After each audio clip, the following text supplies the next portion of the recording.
صل على رسوله الكريم أما بعد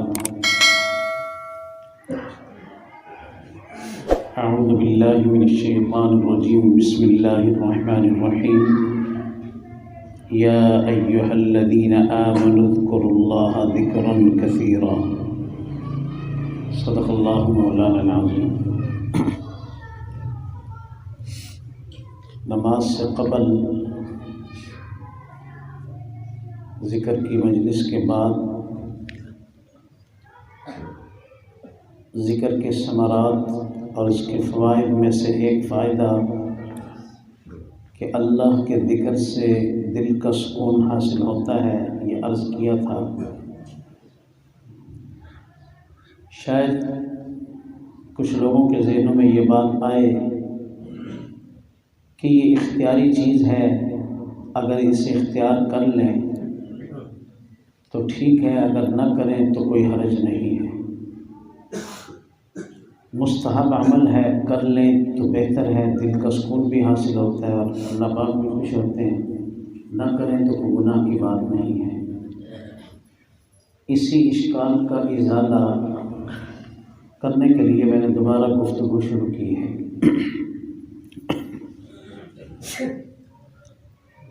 اللہ پاک سے تعلق جوڑنے کے لیے ذکر اللہ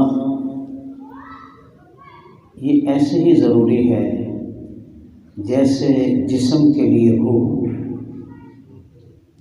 اللہ پاک سے تعلق جوڑنے کے لیے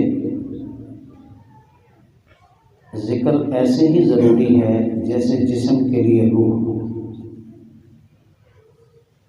اسلامی اور ایمانی زندگی کی جان ہے اللہ کا ذکر۔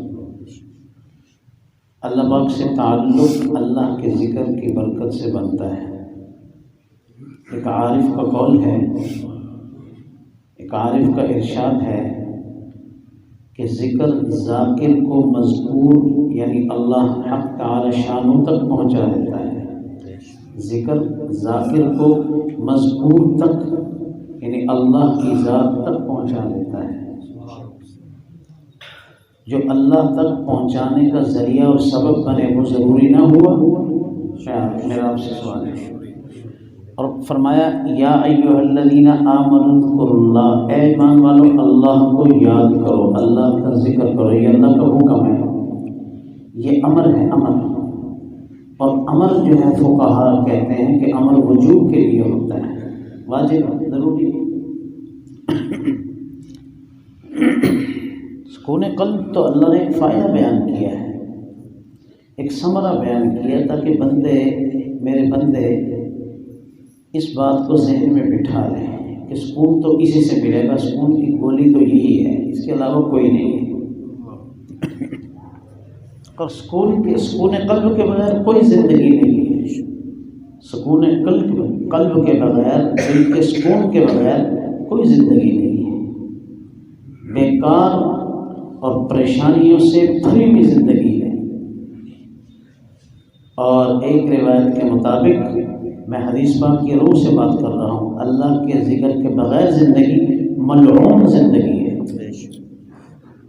ملعون زندگی ہے۔ اٹھائیے فضائل ذکر حضرت شیخ کا، اس میں یہ حدیث درج ہے، ارشاد فرمایا پوری دنیا ملعون ہے، وَمَلْعُونٌ مَا فِيهَا، جو کچھ اس میں وہ بھی ملعون ہے، الا ذکر اللہ، مگر اللہ کا ذکر، جو اس ذکر میں لگ رہا ہے، اللہ کی یاد میں لگ رہا ہے، وہ اس لعنت سے نکل جاتا ہے۔ تو یہ تو ایک فائدہ ثمرہ بیان کیا کہ دل کا سکون اللہ کی یاد میں ہے، وگرنہ ضروری ہے۔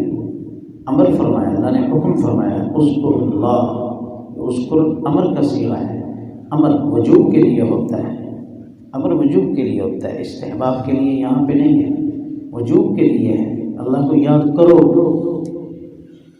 اور یہ مطلقاً فرمایا، بیٹھ کر کرو، لیٹ کر کرو، مجلس میں کرو، تنہائی میں کرو، اونچی آواز سے کرو، دل میں کرو، جیسے بھی کرو، اللہ کو یاد کرو۔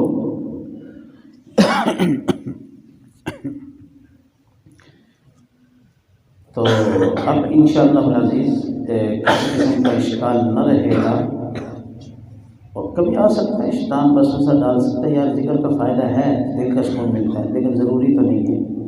تو میں نے ثابت کر دیا کہ ضروری ہے۔ یا ایھا الذین آمنوا اذکروا اللہ، اللہ فرماتے ہیں اللہ کو یاد کرو، مجھے یاد کرو، فاذکرونی، بس مجھے یاد کرو، اذکرکم، میں تمہیں یاد کروں گا۔ یہ ثمرہ بیان کیا، فائدہ بیان کیا کہ اس کا فائدہ تمہیں یہ ملے گا کہ میں بھی تمہیں یاد رکھوں گا، میں بھی تمہیں یاد رکھوں گا۔ اللہ فرماتے ہیں میں بھی تمہیں یاد، تم نے اگر مجھے یاد کیا دنیا کے اندر، میں بھی تمہیں یاد رکھوں گا، اور میرا تم یاد رکھنا تمہارے لیے بہت زیادہ ضروری ہوگا، تمہارے گزارا نہیں ہوگا میرے یاد رکھے بغیر۔ بلا ذکر اللہ اکبر، ہمیں اللہ کا بندوں کو یاد رکھنا تو بہت بڑی چیز ہے۔ جب اللہ پاک جزا کی صورت میں، عنایات اور بخشش اور مغفرت اور انعامات کی صورت میں بندے کو یاد رکھیں گے تو یہ بہت بڑی چیز ہے۔ اللہ عمل کی توفیق عطا فرمائے۔ بسم اللہ الرحمن الرحیم۔